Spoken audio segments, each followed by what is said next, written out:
Hello, and welcome to episode 13 of the Slouching towards Thatcham podcast, which brings you the best content from the best UK parent bloggers. I'm Tim, from the blog Slouching towards Thatcham, where I discuss the ups and downs of life as a father of three. Every week, I welcome a fellow parent blogger who talks about and reads one of their favourite posts, and I do the same with one of mine. It's as simple as that. Bite-sized chunks of blogging brilliance. This week, I'm delighted to be joined by Mark from the blog Best Dad I Can Be, a parent blogging award winner and multiple nominee. He's also the author of books on parenting and business blogging. Hi there, Mark. Good evening, Tim, or good afternoon, or whatever time people are listening to this.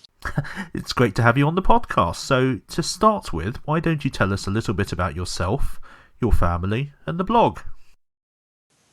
Okay, well, the blog started life as a newspaper column 13 years ago. I was at a meeting of the local writers' circle, and as with all these things, I very nearly didn't go, but I went in the end. And the editor of the local paper said, we'd quite like a humorous column about family life. And I thought, I can do that, because I'd read the day in the life things in the Sunday supplements as they were then, and thought, blimey, I could write one of those. And that was it. And that was 13 years ago. That was in the spring of 2003. And I've been writing ever since. When they started, Tom was 9, Jessica was 7, Ben was 4. Tom's now 22 next week. He's at university. Jessica is in her last year at university. Ben's 17. He's just started his A-levels. So Ben, as a child, has been written about every week, pretty much for the whole of his life. When I started writing, I was essentially just a dull person in a suit. I had a business in financial services. I had some suits. I had a mortgage, a wife, 3 children, 14 stripy ties, and at that time, just a small voice inside me indicating that it would actually like to be let out and be a full-time writer.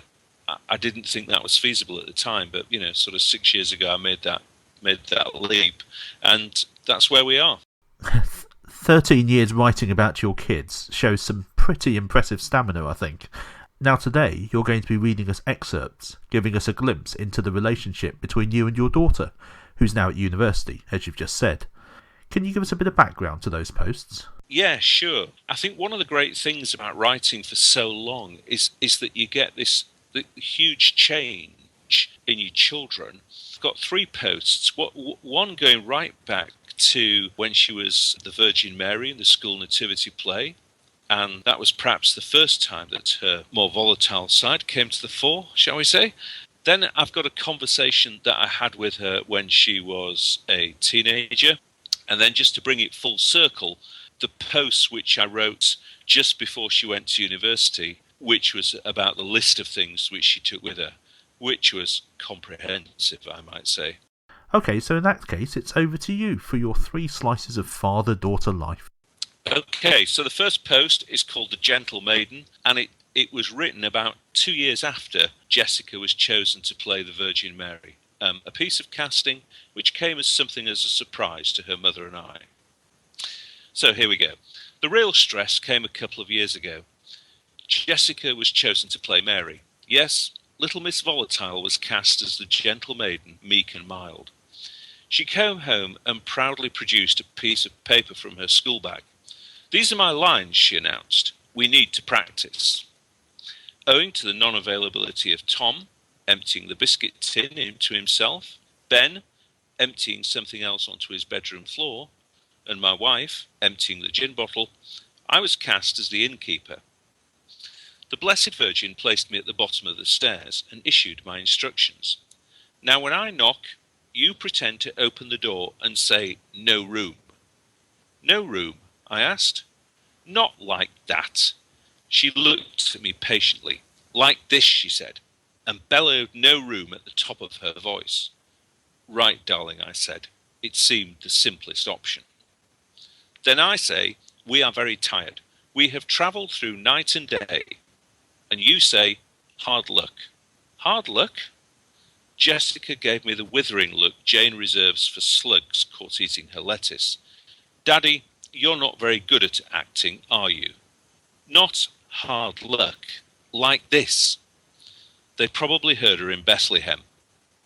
Then Joseph, that's Patrick by the way, he's useless, says something and you say, all right then, you can sleep in the stable round the back. I was so entranced by the sight of my daughter as actor-director that I didn't really concentrate on learning my lines. This was a major mistake. By take 6 I still wasn't word perfect, and the last I saw of the gentle maiden was her stomping off upstairs. I think I caught "can't get anything right" just before her bedroom door received a festive slam. So that's the gentle maiden. And as I say, she was about 6 at the time. So we now move forward in time about 10 years to when my beloved daughter started going out drinking of a Friday and Saturday evening. No, Jessica mentioned a bar I'd never heard of. No surprise there. We had cocktails. Did you indeed? That's rather more information than Jessica usually shares about a night out. Let's not waste it. And what a fine chance for Dad to show how remarkably cool he is. What did you have then, sweetheart? Black Russian? I rummaged around in my memory. Was that vodka and coke? I have to admit that I'm struggling with cocktails. In fact, with the single exception of pina colada on holiday, I'm not sure that I've ever drunk a cocktail. And even I know that pina colada is the cocktail equivalent of the missionary position. But Jessica's only 17. I can bluff my way through this, surely. Nope.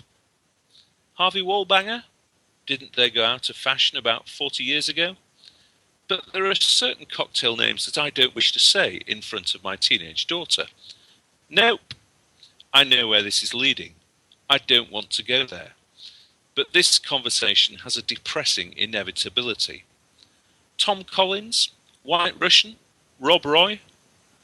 Those are cocktails for old people, Daddy. And what's a Rob Roy anyway? It sounds like a tin of shortbread biscuits. I waved the white flag. Screwdriver? No, but you're getting warm, Dad. And don't you think some cocktails have really cool names? Actually, no. I think some cocktails have names made up by unscrupulous bar owners to titillate teenage girls and embarrass their fathers. But as I've started digging the hole, I may as well fire up the JCB and do the job properly. OK then, I sighed. A long, slow screw against the wall, or whatever it's called. Not that I know what's in it. Astonishingly, Jessica resisted the open goal and simply answered the question. Vodka, Southern Comfort and slow gin. Emma had one, but the answer's no. I give in then, I said. What did you have? I don't know any more cocktails.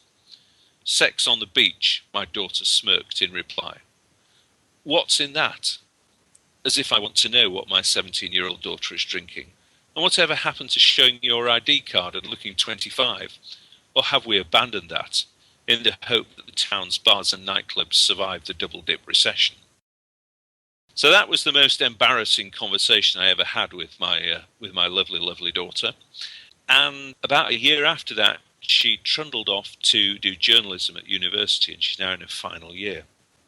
But this was the blog post that I wrote just as she was going, and it concerned the list of things that she was going to take with her. Never let it be said that our daughter doesn't do things properly. She's taken the university's things you might want to bring and spun it into war and peace. Camel trains moved across the desert less heavily laden than my wife's car will be as it approaches the university car park. So here it is, in its entirety, Jessica's list. I defy anyone to come close. And if you think new school shoes, gym kit, geometry set is excessive, I suggest you'd be well advised to leave the country.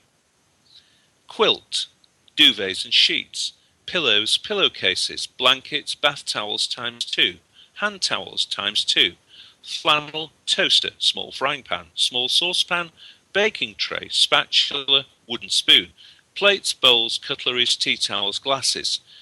Phew. No mention of the tequila shot glasses that her brother sees as an integral part of his degree. Mugs, egg cup, bottle opener, baking bowl, chopping knives, cheese grater, shampoo, conditioner, toothpaste, girl's razor, shaving gel, bath mat, wash bag, shower gel, toilet roll, first aid kit, sewing kit, coat hangers, bedside lamp, extension lead, passport photos, cutlery, chopping knife, washing powder. You have to feel for the residents of this benighted town. Clearly the shops don't have any of these essentials like shampoo. But never mind, that's her bedroom sorted. On to the sports field. Astros. Undershorts and overshorts. Overshorts are just shorts in old money, right? Undershorts are what you wear to stop getting hamstring pulls. Unless you're me, in which case hamstring pulls are what you get from lacing your trainers. Where was I? 2 times tops. Why don't you wait and get your tops at university, sweetheart? Then they'll be in the team colours. I don't want everything to be in one colour, Dad, meaning I'll get some more tops when I'm there, obviously, and don't forget to send the money for them. Skin, sports socks, Canterbury tracky bottoms. Wouldn't you know it? Tracky bottoms have to be Canterbury. I dimly remembered what my tracky bottoms had cost. It would buy half a leg for Jessica. Phew, you think. Thank goodness that's over. Sorry, she hit us with the second list. Pens and paper, folders, stapler and notepad, blue tack, paracetamol, lava lamp, rug? Rug? It was at this point that I felt my daughter had lost control. But of course there was one final item. Writ very large. Clothes. Winter coat. Winter pyjamas. Bras. Undies. Thick cardigan. Jeans. Black. Heels. Converse. Pumps. Ankle boots. 4 pairs of shoes? In addition to the ones she already has? I managed to survive university with a pair of desert boots and some trainers. But I've only been her father for 18 years. Clearly, I've learnt nothing at all. Thanks, Mark. How great it is that you've been able to chronicle Jessica's progression through life, and what a fascinating insight into a journey that we're still in the relatively early stages of. I can see that I'm going to be looking forward to my kids' teenage years with a combination of trepidation and a bit more trepidation. It's the whole of parenting, the whole of being a dad is just like a video game, isn't it, Tim? You master one level and then move on to the next level. For me, it's been the most fantastic journey. Being the dad of those 3 children has just been the greatest privilege and pleasure of my life. And the fact that I've been lucky enough to chronicle it through the blog, I hope when I'm gone, when I'm just a picture on the mantelpiece, that they'll look back and read the blog posts that I've written and just feel that they knew me as well as they could possibly know me. Amen to that. So, Mark, thanks very much for taking the time to join me on this week's podcast. Absolutely my pleasure, Tim. If you want to read more of Mark's writing, go to his blog at bestdadicanbe.com or follow him on Twitter at bestdadicanbe. I'll attach links on the show notes over on slouchingtowardsthatcham.com. With our oldest, Isaac, still a few weeks short of his 8th birthday, we've got a little way to go before we encounter the trials and tribulations of the teenage years, and maybe the progression on to further education. But just recently, I've been having a recurring dream about the possibility of seeing our oldest child follow in the footsteps of both his parents, donning a mortarboard and gown, and heading off to university. Here's my post about it. What's in a dream? I have a dream. Not a Martin Luther King sort of dream, or even an ABBA kind of dream. But it's a dream I've had a number of times over the past few weeks. The details vary, but the basic narrative remains the same. I'm just not sure what it all means. It's the autumn of 2026. Yes, I know that's very specific. No, my brain isn't flashing up a helpful caption with a location and date, but the clues are there. Isaac is leaving home to go up to Oxford to start university. Tall, lean and owlish, in the glasses that he still insists on wearing, he looks every inch the fresh young undergraduate. Despite his excitement at starting this new chapter in his life, I can sense his sadness. As he is now, He's still close to his family, and a couple of tears escape his eye as he hugs his mother, brother and sister in turn.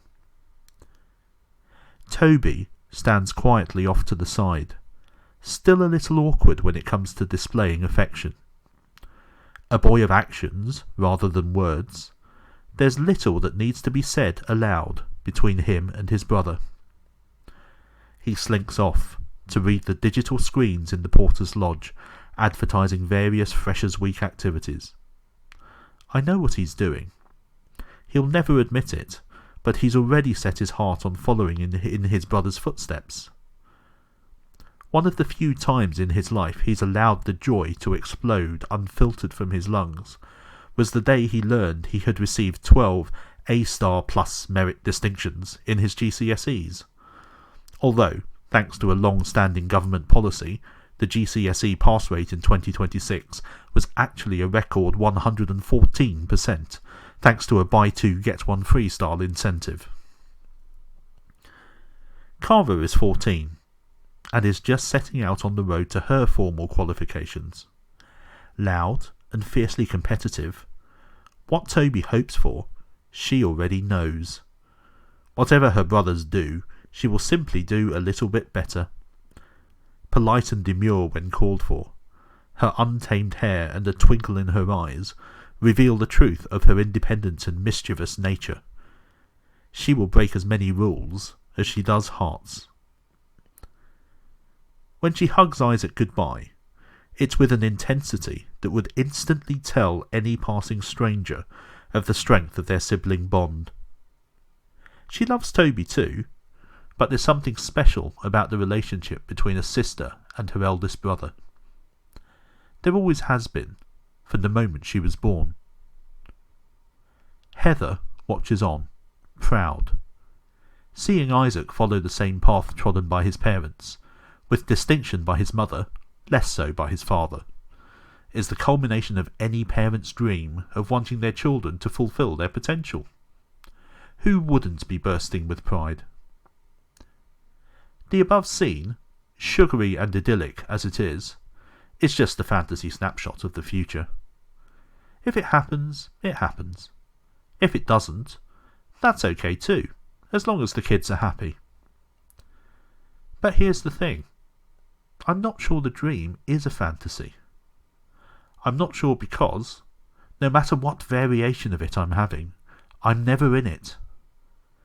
Every time I wake up, I realise that Isaac never hugs me, nor does any other member of the family address me directly.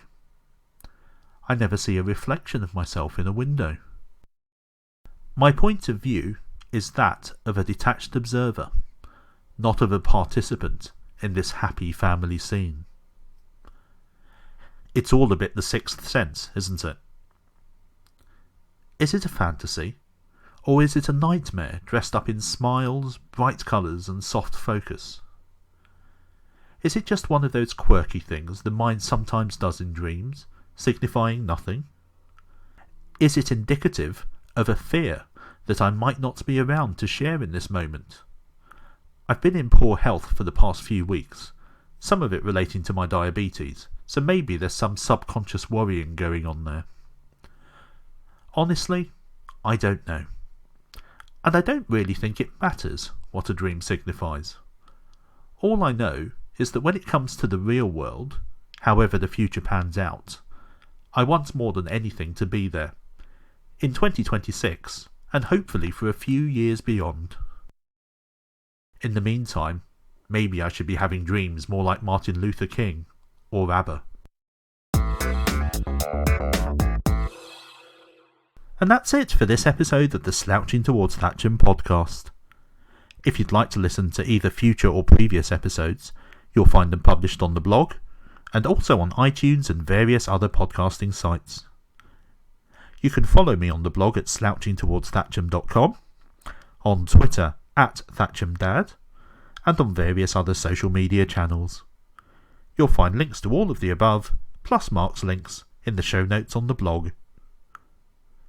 All that remains is for me to say thank you all for listening to this podcast. I'm going to be taking half-term week off, but please do join me again in 2 weeks' time. Until then, goodbye.